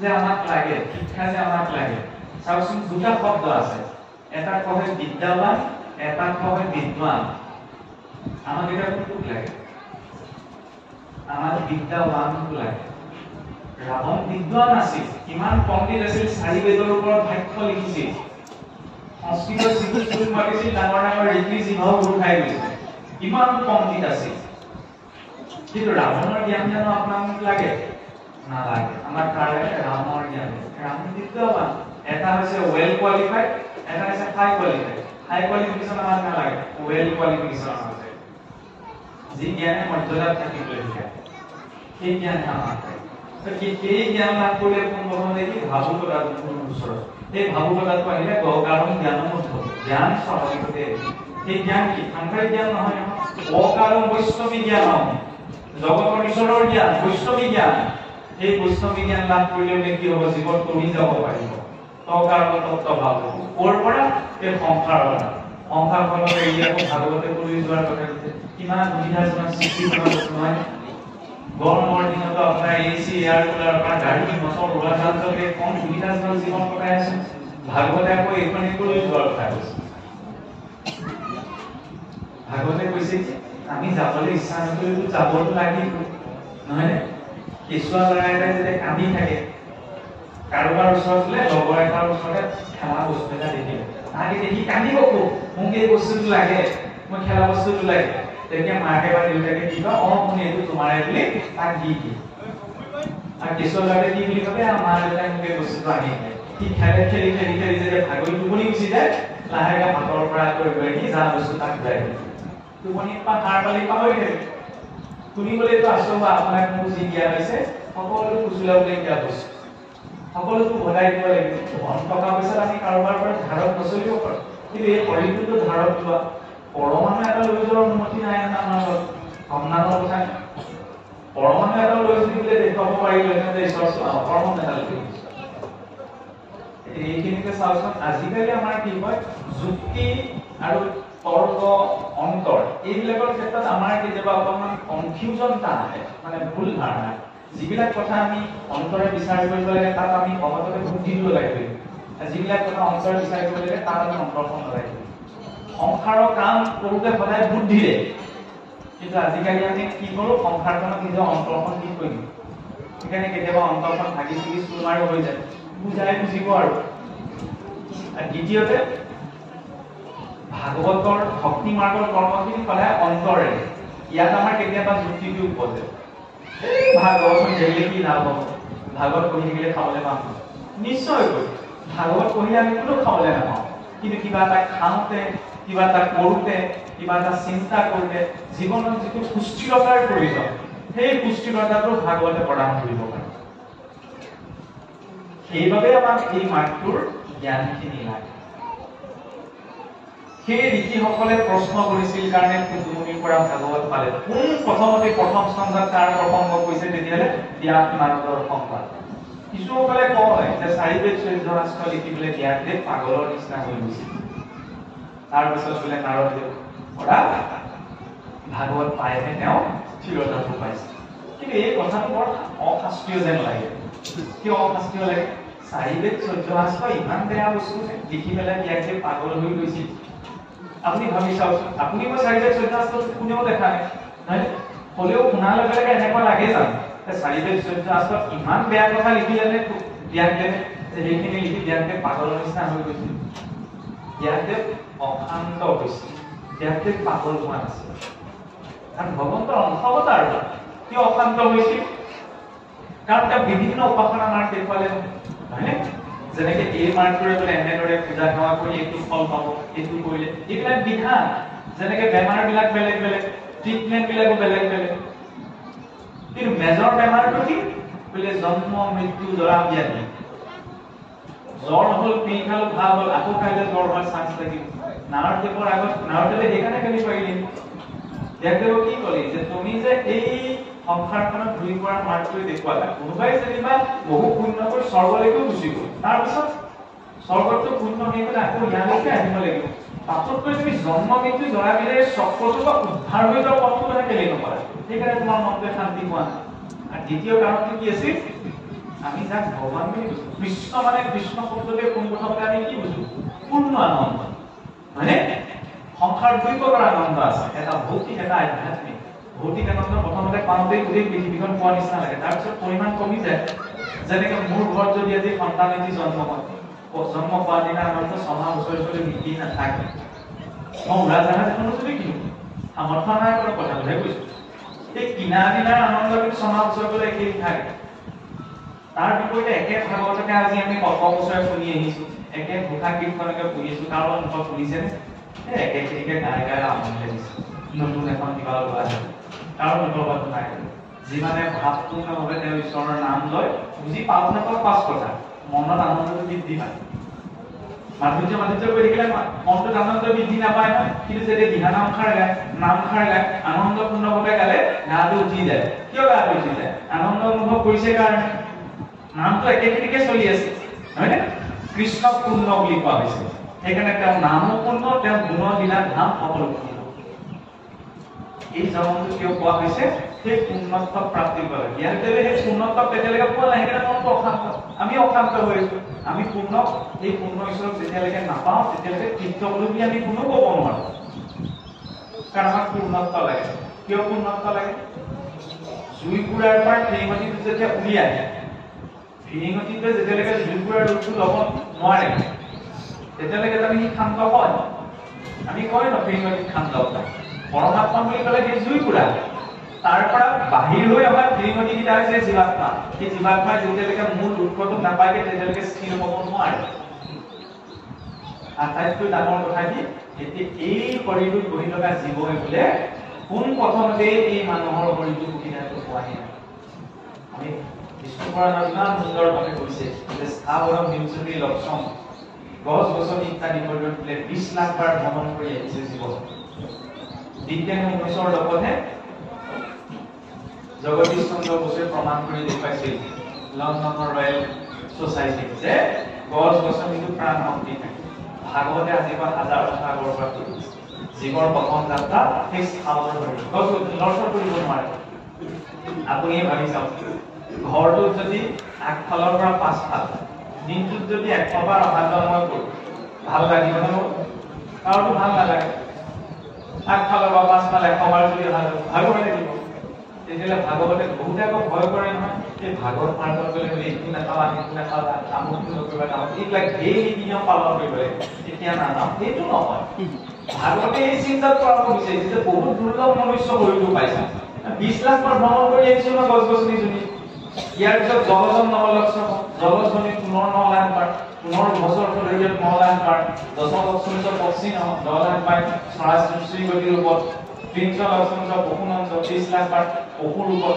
4 লক্ষণ বানৰা 4 লাখ বাৰ বানৰ ততু মনুষ্যতান প্ৰাপ্য তাৰ পিছত মানুহ বুলি পাইছা তক কৰ্মান বিচাৰ হৈ তাৰ পিছত নিজৰ বিবেক বুদ্ধিৰে সৎকৰ্ম কৰি গতি পাবলৈ সুযোগ পাইছে আজিকালি আকৌ আমাৰ যুক্তিবিলাক বৰকথা আমি কম নাই কোনে দেখিছে এতিয়া মই কৈ থকা জনকটো নাই দেখা 84 লাখ যদি পাৰ কৰিছে মই মানুহ হৈছো মইতো নাই দেখা হয় আপুনিওতো নাই দেখা কেলে মানি লওঁ তেতিয়াহ'লে কেনেকৈ মানি লওঁ দি খালে যে মানুহ মৰে আমি কোনোবাই দেখিছো জানো ইয়াত কৈ থকা কোনোবাই ক'ব পাৰিব মানে দি খালে যে মানুহ মৰে মই নিজে অনুভৱ কৰিছো কোনোতো ক'ব নোৱাৰে তেতিয়াহ'লে কিহৰ ভিত্তিত কৈছো দি খালে যে মানুহ মৰে নিজৰতো অনুভৱ নাই কাৰণ আমাৰ বিশেষজ্ঞ এজনে কৈছে এই পদাৰ্থটো বিষাক্ত খালে মানুহজন মৰে সেইকাৰণে আমি নোখোৱাকৈ আছো বিশেষজ্ঞ এজনৰ কথাত লাগি যেতিয়া পদাৰ্থ এটা বিচাৰিছো যিসকল লিখি শুনি মহাপুৰুষে গোটেই জীৱন উৎসৰ্গা কৰি এইখিনি তথ্য দি থৈ গ'ল কিয় মানি নলওঁ ভাগৱতৰ আৰম্ভণি শ্লোকতে কোৱা হৈছে নিৰ্মম ঈশ্বৰৰ কথা এইখিনি গ্ৰহণৰ বাবে আমাৰ হৃদয়ত নিৰ্মলতাৰ প্ৰয়োজন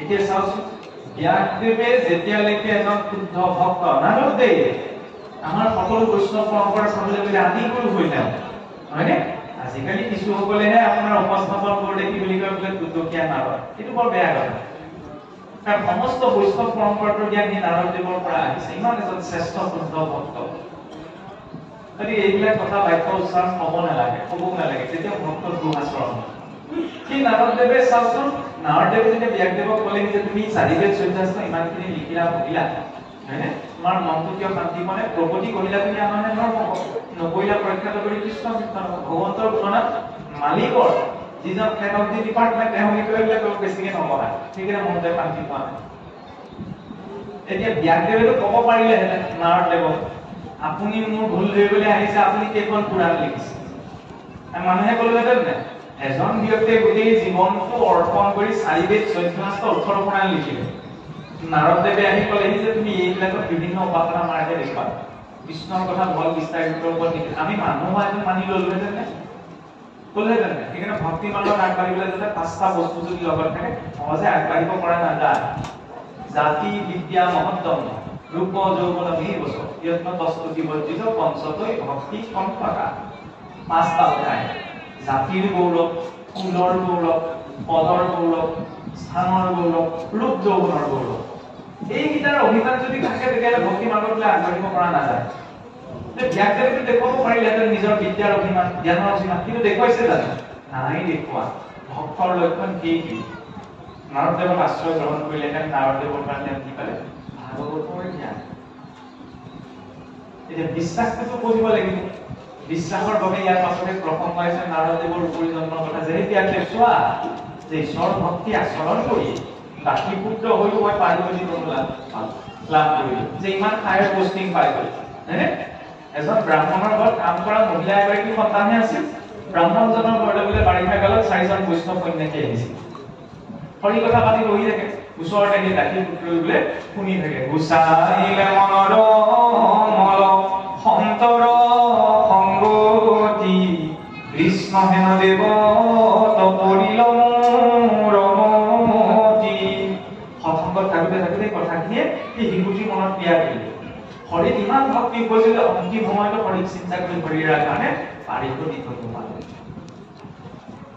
সেইবাবে গুৰুৰ ওচৰলৈ গ'লেই নহ'ব গুৰুৰ বিশ্বাসটো লাগে হয়নে গুৰু বুলি কওঁতে আজিকালি আমাৰ অসমত মই খোলাই গৈ গৈছো গুৰুৰ অভাৱ নাই যিকোনো ক্ষেত্ৰৰ গুৰু যিকোনো হ'ব পাৰে কিন্তু শাস্ত্ৰীয় মাৰ্গৰ গুৰু সকলো হ'ব নোৱাৰে মই চাৰিবেদ চৈধ্য শাস্ত্ৰ জানিও যদিও নাজানো উদাহৰণে দিয়া হৈছে মই যদিও চাৰিবেদ চৈধ্য শাস্ত্ৰ ওঠৰ পুৰাণ যদি মোক কণ্ঠাগত হৈ যায় মই কিন্তু গুৰু হ'ব নোৱাৰো কিয় নহয় কিয় জানে শাস্ত্ৰীয় মাৰ্গত সদায় এটা নিৰ্ভৰ কৰা হৈছে গুৰু পৰম্পৰাৰ ওপৰত যেনেকৈ ভাগৱত আদি নিৰঞ্জনৰ পৰা মহাপুৰুষ শংকৰদেৱ পৰৱৰ্তী তেওঁৰ আধ্যাপৰ শিষ্য ভৱিষ্যসকলকে এটি গুৰু পৰম্পৰা চলিছে হয়নে গুৰু হ'বলৈ হ'লে নিজে কৰি যোৱা লাগে 8-9জনক তেওঁৰ অনুমতি সেই শাস্ত্ৰীয় পৰম্পৰাই তেওঁক দিব লাগিব হয়নে কিন্তু আজিকালি কি হৈছে কোনোবাই কিবা এটা কথা জানিলে বুলি আমি গুৰু হৈ বহি দিওঁ সেইটো ক'ব নোৱাৰি মই আপোনাক গুৰু বুলি শ্ৰদ্ধা কৰোঁ সেইটো বেলেগ কথা কিন্তু সেই গুৰুৰ শাস্ত্ৰীয় পৰম্পৰা থাকিব লাগিব তেওঁক কোনে আজ্ঞা দিলে তেওঁক কোনে আজ্ঞা দিলে হয়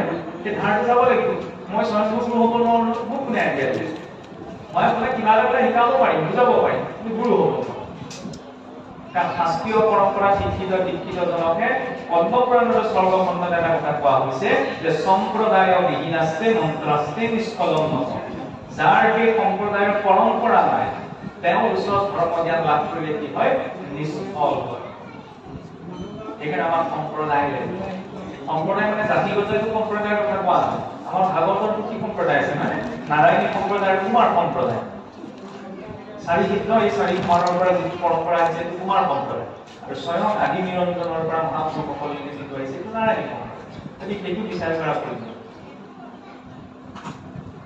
আৰু সেই কোনো বিশ্বাসৰ লগতে আমি ধৰ্ম মাৰ্গত আগবাঢ়িব লাগিব এটা শুদ্ধ ভাৱনা লৈ কিবা এটা কোৱাৰ ভাৱনা লৈ নহয় ইয়াৰ পাছতে এইবাৰ প্ৰথম গাইছে কি অশ্বত্থামাৰ বিমুনি কথাৰ কৈছিল জ্ঞানৰ কথা পালে অশ্বত্থামাৰ কথা কি দেখুৱালে অশ্বত্থামে নিৰুক্ত অহংকাৰক বুজাইছে অশ্বত্থামাই ভাবিছিল ন যে মই যদি বোলে পাণ্ডৱৰ গোটেই বংশটোকে নষ্ট কৰি পেলাওঁ তেতিয়াহ'লে কি হ'ব বোলে দুৰ্যোধনে মোক সম্পত্তি সন্মানিত কৰিব এই কথাটোকে মন মগজুত ইমান সোমাই কৰি দ্ৰৌপদী শুই থকা 5জন পুত্ৰক হত্যা কৰিবলৈও ভয় নকৰিব কাৰণ মোৰতো কি খেলাই আছে দুৰ্যোধনে মোক পাণ্ডৱৰ বংশ নষ্ট কৰি ধন সম্পত্তি দিয়ে সেইকাৰণে জীৱনত কিবা এটা কোৱাৰ ভাৱনাটো আমি ঘৰৰ উঠাই ধৰি লওঁ তেতিয়া আমাৰ বস্তু কেতিয়াবা এনেকুৱা হৈ যাব তেতিয়া চিন্তা কৰি ধৈৰ্যটো নাথাকে নহয় সেইকাৰণে এই সকলো ডিঙি তলৰ বস্তু ডিঙিৰ ওপৰলৈ আমি দিলে নহ'ব ইয়াৰ পাছতো চাওকচোন সেই অশ্বত্থামাই দ্ৰৌপদীৰ 5জন পুত্ৰক যেতিয়া হত্যা কৰিলে ভগৱান কৃষ্ণ আৰু অৰ্জুনে যেতিয়া ইমান এটা জঘন্য কৰ্ম কৰিলে দুৰ্যোধনেও ওলোটাই গালি পাৰিছে তুমি ইমান পাপ কৰ্ম কৰিলা শুই থকা 5জন শিশুক হত্যা কৰি পেলালে যেতিয়া ধৰি বান্ধি আনি পেলাই আই দ্ৰৌপদীৰ চৰণত পেলাই দিছে আই দ্ৰৌপদীয়ে কি ক'লে বোলে হাহাকাৰ কৰি গুৰুৰ পুত্ৰৰ প্ৰণামিলা পাব চুৰি মেলা মেলা বান্ধ ইহান দুখেহে অধিকে উধাই জুই মই যেন মৰুপুৰী পুত্ৰ শোকে অৱনিহিয়াত হয় ইহানয় অৱস্থা দেখি সেই মতে গৌতমীতে জীৱে জীৱ প্ৰথম বোলে গুৰু পুত্ৰ বুলি প্ৰণাম কৰিছে কিমান সাহস আমাৰ আছে দ্ৰৌপদীৰ 5জন পুত্ৰক যিজন ব্যক্তিয়ে হত্যা কৰিলে সেইজনক আই দ্ৰৌপদীয়ে প্ৰণাম জনাইছে গুৰু পুত্ৰ বুলি আৰু দ্বিতীয়তে কৈছে কি মই তেওঁক বধ কৰাৰ অনুমতি দিব নহ'লে কিয় আজি মই 5জন পুত্ৰক হেৰুৱাই যিটো কষ্ট পাইছো আজি অশ্বত্থামাক যদি মাৰিবলৈ মই অনুমতি দিওঁ তেতিয়া তেওঁৰ মাতৃয়ে কিমান কষ্ট হ'ব ইমান সহনশীলতা হয়নে সত্য কৌশল ক্ষমা ধৰ্মৰ এই চাৰিটা বস্তু জীৱনত তেতিয়াহে থকা সম্ভৱ যেতিয়া জীৱনত সহনশীলতাৰ ধৈৰ্য আছে নহ'লে কেইদিন সত্য পালন কৰিব মনটো ভাল লগা লাগিলে সত্যবাদী হ'ব তাৰপিছতে সদায় এখন সত্যবাদী কোন হৈ থাকে ধৈৰ্য নাই পৌচাচাৰ কেইদিন পালন কৰিব তাৰপিছত মনলৈ চিন্তা আহিবই নহয় সংসাৰ প্ৰকৃতি এই আজিৰ যুগত ইমান শুদ্ধ কোন আছে বান্ধে থক মই একেবাৰে খোলাকৈ কৈছো ক্ষমা কিমান সহি আপুনি মোক কিবা এটা কৈছে নাই মই ক্ষমা কৰি পিছত এনেকুৱাকে খং উঠিব হিমাচাৰে গুচি যাম এই চাৰিটা গুণ তেতিয়াহ'লে জীৱনত কেতিয়া থাকিব যেতিয়া জীৱনত ধৈৰ্য আৰু সহনশীলতা আছে কাৰণ আমি যিজনক ভগৱান বুলি উপাসনা কৰোঁ সেইজনৰ ভিতৰতে ইমান ধৈৰ্য আছে চাওকচোন ভৃগুৰিকে গৈ গুণ মাৰি দিছিল নহয় ত্ৰিদেৱৰ ভিতৰত কোনজন শ্ৰেষ্ঠ বুলি চাবলৈ পঠালে এতিয়া ভৃগুৰি ব্ৰহ্মাদেৱৰ পুত্ৰ আছিল ব্ৰহ্মাদেৱৰ ওচৰত উপস্থিত হৈ গৈ পেলাই আসনতে বহি দিলে ব্ৰহ্মাদেৱে ভাবিলে তুমি যে ইমান জ্ঞানী ঋষি সন্মুখলৈ আনিছা মোৰ অনুমতি নোলোৱাকৈ তুমি আসনত বহি দিলা এইটো বোলে ভাল কথা নহয় ন পিঠি দি ভৃগুৰিকেও ভাবিলে তুমি বোলে ইমান সৰু কথা এটাতে অসন্তুষ্ট হৈছা মই তোমাক শ্ৰেষ্ঠ দেৱ বুলি সংজ্ঞা দি আহিছো ইমান সৰু কথাতে সন্তুষ্ট হ'লে মই কেনেকৈ তোমাক শ্ৰেষ্ঠ দেৱতা বুলি সন্ধিয়াই দিম? তুমি অভিমানৰ কাৰণে বোলে জগতত অপূজ্য হৈ থাকিলা। সেইটো কৈ বোলে ব্ৰহ্মৰ পুত্ৰ গুচি আহিল। মহাদেৱৰ ওচৰত উপস্থিত হ'লগৈ। আই পাৰ্বতী আৰু মহাদেৱ বিশেষ আলাপ আলোচনাত থকাৰ বাবে বোলে ঋষি ভিগুৰ উপস্থিতিতে ইমান গুৰুত্ব এটা নাপালে। মনটো বেয়া লাগি গুচি আহিল। নাৰায়ণৰ ওচৰত যেতিয়া উপস্থিত হ'লগৈ দেখিয়ে বোলে খং কৰি চুলি ৰাখ পালে। মই অকণমান মুখ ধাৰাই গৈছিলে। কিয়? এজনৰ ওচৰলৈ গ'লে বোলে পিঠি দি দিলে, এজনৰ ওচৰলৈ গ'লে গুৰুত্বই নিদিলে, আৰু এইজনৰ ওচৰলৈ আহিছে দীঘল দীঘলে কৰি আছে। নাৰায়ণে লাহেকে হাতত মুখটোৱে কিচিক মাচাকে হাঁহি কি আছে মাতিলে, নাই মতা ঈশ্বৰৰে লীলা। খং উঠিলে গৈ পেলাই নাৰায়ণৰ বক্ষতে গুৰ মাৰি দিলেগৈ নহয়। জগতৰ ঈশ্বৰৰ বক্ষত গুৰ মাৰিছে, কম ডাঙৰ কথা নহয়। জগতৰ ঈশ্বৰে কি কৰিব লাগিছে? খন্তে মানে নষ্ট কৰি পেলাব লাগিছিল। ক'লে কি প্ৰভু বোলে আপুনি মোৰ কঠিন বক্ষত গুৰ মাৰি দুখ পালে, কিমান সহানুভূতি। যাক আমি ভগৱান বুলি কৈছো, তেওঁৰ ভিতৰত ইমান ধৈৰ্য আছে। গোসাঁই ঘৰ সোমালে মহ এটা পৰিলে কিমান ধৈৰ্য আছে, এতিয়া মোৰ ওলাই পৰে নহয়। হিৰণ্য কশিপু চাওকচোন, দৈত্য বুলি ক'লে আমি কেনেকৈ গুণ মিলাব খুজিম? বেয়া মাতটো কোনোতো আমাক শিকাব নালাগে চলিতৰ ওপৰত। গুৰুৱেতো পাহৰি যায় বুলি কৰিবৰ এজনেও আমাক পাতি দিয়ে নহয়, কৰ্ণৰ ব্যৱস্থা নহয়। চৰকাৰে কোনখন আঁচনি কি টকা দিছে সেইটো মনত ৰৈ যায় নহয়। আমাৰ গুৰুৱে দিয়া কথাকেইটা সহজে মনত নৰয়। সমস্যাটো সেইখিনি, ধৈৰ্যই নাই, সহনীয়তাই নাই। কশিপুৰে চাওকচোন, দৈত্য আছিল যদিও বুঢ়া মৃত্যুৰ থিয় হৈছে। বাওঁ ভৰিটো ক'লে বুলি উদ্ধবাহু হৈ বিখ্যাখনত ব্ৰহ্মা উপাসনা কৰিছে। তাকো এঘণ্টা দুঘণ্টা নহ'লে বহু বছৰকাল পাৰ হৈ গ'ল। কুহিয়ে ধৰি পেলাই গাৰ মহক সহায় দিলে। দৈত্যটোৰ ভিতৰত ইমান ধৈৰ্য ক'ৰ পৰা আহে? দৈত্যটোৰ ভিতৰত ইমান ধৈৰ্য থাকিব নালাগে। দৈত্য বুলি পেলাই আমি কেনেকুৱা কোনো কথা শুনিবলৈ মানে বহুত গোসাঁই নহয়, তেনেকুৱাই বুজিছো। দৈত্যটোৱে ইমান ধৈৰ্য ক'ৰ পৰা আহে? তাৰ ভিতৰত ইমান ধৈৰ্য থাকিব নালাগিছিল। কিয়? কশিপুৰ লক্ষ্যটো স্পষ্ট আছিল। কশিপুৰে ভাবিছিলে কি যিয়ে নহওক মুঠতে চলে গ'লে কিম্বা কৌশলে ব্ৰহ্মাৰ পৰা মোৰ বৰ লাগে। এই লক্ষ্যটো স্পষ্ট আছিল কাৰণে যদিও দৈত্য স্থিৰে থাকিব পাৰে। ভাগৱত মাৰ্গত আমাৰ লক্ষ্য কি ঈশ্বৰ প্ৰাপ্তি, কিন্তু কেতিয়াবা ঈশ্বৰ প্ৰাপ্তি নহয় বেলেগ কিবা কিবি প্ৰাপ্তি হৈ যায়। সেইকাৰণে আমাৰ ধৈৰ্য আৰু সহনশীলতাত মানে সদায় একেধাৰ নাথাকে। সেইটো স্পষ্ট কৰি ল'ব লাগে, হয়নে? এটা আমাৰ বোলে আনিব লাগিব। এইটো হৈছে একদেৱ। তাৰ বাবে এইটোকো কোৱা নাই ভাগৱতে যে ঘৰ সংসাৰ চিন্তা বাদ দিব লাগিব। নাই কোৱা নহয়। ভাগৱতৰ মাৰ্গ সংসাৰ বিমুখী মাৰ্গ নহয়, বিষয় বিমুখী। ভক্তৰ ধ্ৰুৱ আৰু ভক্ত প্ৰহ্লাদে যদি ঈশ্বৰৰ দৰ্শন পাইছে, ঈশ্বৰে কোৱা নাই যে তোমালোকক মই নতুনলৈ লৈ যাওঁ বুলি। কৈছে কি নিজৰ নিজৰ ৰাজ্যলৈ উভতি যোৱা। ৰাজ্যৰ দায়িত্ব আছে নহয়, ৰাজ্যৰ দায়িত্ব পালন কৰাটো, শাসন কৰাটো। খালি কামখিনি কৰোঁতে মোক অৰ্পণা কৰি কৰিবা, অন্তিম সময়ত তোমালোকে ঘূৰি পাম। দায়িত্ব পালন কৰিবলৈ কৈছে। দায়িত্ব এই ভক্তি নহয়, হয়নে? সকলোৰে জীৱনৰ দায়িত্ববিলাক বেলেগ বেলেগ, সকলোৰে জীৱন পৰিক্ৰমা বেলেগ বেলেগ। কোনেও কাকো অনুকৰণ কৰাৰ প্ৰয়োজন নাই। আমি আকৌ তুলনা দিওঁ, আমুকৰ নাই হয়, এইটো বেয়া কথা। পৰীক্ষা ফলত পেপাৰ নাই কেইখন থাকে, মই লগৰটোৰ পৰা চাই পেলাই দেখিলেও পাছ কৰি যাম। সকলোৰে জীৱনটো একেই নহয়। আপোনাৰ জীৱনত কি চলি আছে আপুনিহে জানে। মই চাই পেলাই আপোনাক বিচাৰ কৰিব নোৱাৰো। মই আপোনাক অনুকৰণ কৰাৰ প্ৰয়োজন নাই, আপুনি মোক অনুকৰণ কৰাৰ প্ৰয়োজন নাই। সকলোৱে জীৱনত পোৱা অনুভৱবিলাক বেলেগ। ঈশ্বৰে মাৰ্গদৰ্শন দিছে, সেই অনুসাৰে তেওঁ আগবাঢ়ো। এইটো হৈছে ভাগৱতৰ দৰ্শন। এতিয়া ইয়াৰ পাছত চাওকচোন, দ্ৰৌপদী আই চৰিতে আমাক কি দেখুৱালে? ক্ষমা ভাৱটো। জীৱনত ক্ষমা লাগিব। এই ক্ষমাইহে ব্যক্তিজনক সহনশীল কৰিব। পথ একেটাই। তেতিয়াহ'লে কি ঈশ্বৰক মানি পেলাই ইমানখিনি ঘূৰিব লাগে? ঈশ্বৰক নমনা হ'ল, ঈশ্বৰ নমনা হ'বলৈতো আছে। তেওঁলোকে কি জীৱনত ধন টকা পইচা সুখ শান্তি পোৱা নাই? প্ৰশ্ন কৰিছিল। এগৰাকী মাতৃৰ দুজন সন্তান, এজনে কথা ক'লে শুনে, ইজনে নুশুনে। নুশুনাজনকো মাকে সমানেই ভাল পাব, নহয়নে? কিন্তু অনুতাপ এটা থাকে যে এই ল'ৰাটোৱে যদি মোৰ কথা শুনিলেহেঁতেন। যিটো ল'ৰাই মাক দেউতাকৰ কথামতে চলে, সেই ল'ৰাটোৱে বা সন্তানটিয়ে পিতৃ মাতৃৰ স্নেহটো মৰমটো জীৱনত অনুভৱ কৰিব পাৰে। যিটোৱে নামানে সি অনুভৱ কৰিব নোৱাৰে। গতিকে যিজন নাস্তিক ঈশ্বৰ বিশ্বাসী নহয়, তেওঁ কৰ্ম সংস্কাৰৰ বাবে জীৱনত ফলখিনি পাব, কিন্তু ঈশ্বৰৰ স্নেহটো প্ৰেমটো তেওঁ অনুভৱ কৰিব নোৱাৰে। ঈশ্বৰেনো কেনেকৈ আমাক প্ৰেম কৰিছে চাওকচোন। ঈশ্বৰে প্ৰেম নকৰাকৈ আপুনি মই উশাহ নিশাহ এটা লোৱা সম্ভৱ নহয়। 2 ছেকেণ্ডৰ পৃথিৱীৰ পৰা এজন মানুহ মৰে। সকলোৰে হাততে স্মাৰ্টফোন এটা আছে, গুগলত মাৰি চাওকচোন। কিন্তু এতিয়া 2025 চনলৈকে 3 লাখতকৈ বেছি মানুহ মৰে। এটা দিনত 3 লাখতকৈ বেছি মানুহ মৰিছে, এতিয়ালৈকে সেইখন লিষ্টত পৰা নাই। কম দামৰ কথা নে? ক'ৰবাত দোকানৰ পৰা উশাহ নিশাহ কিনি অনাকে নাই নহয়। ভিতৰত ইমান দামী দামী অংগ প্ৰত্যংগবিলাক ঈশ্বৰে লগাই দিছে। সংসাৰ আটাইতকৈ জটিল আৰু উত্তম উপহাৰটো হৈছে আপোনাৰ মোক ইয়াৰ শৰীৰটো।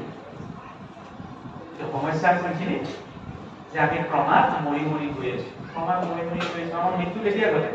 আমি ভাবো কি যেতিয়া উশাহ নিশাহ চলা বন্ধ হৈ যায়, হৃদযন্ত্ৰই যেতিয়া কাম কৰা বন্ধ হৈ যায়, তেনেহ'লে গ'ল। তেতিয়া মৃত্যু নঘটে, তেতিয়া শৰীৰটো নিষ্ক্ৰিয় হয়। যেতিয়া উশাহ নিশাহ বন্ধ হৈ যায়, হৃদযন্ত্ৰই কাম কৰা বন্ধ হৈ যায়, তেতিয়া কি হয়? শৰীৰটো নিষ্ক্ৰিয় হয়। মৃত্যু কেতিয়া হয়?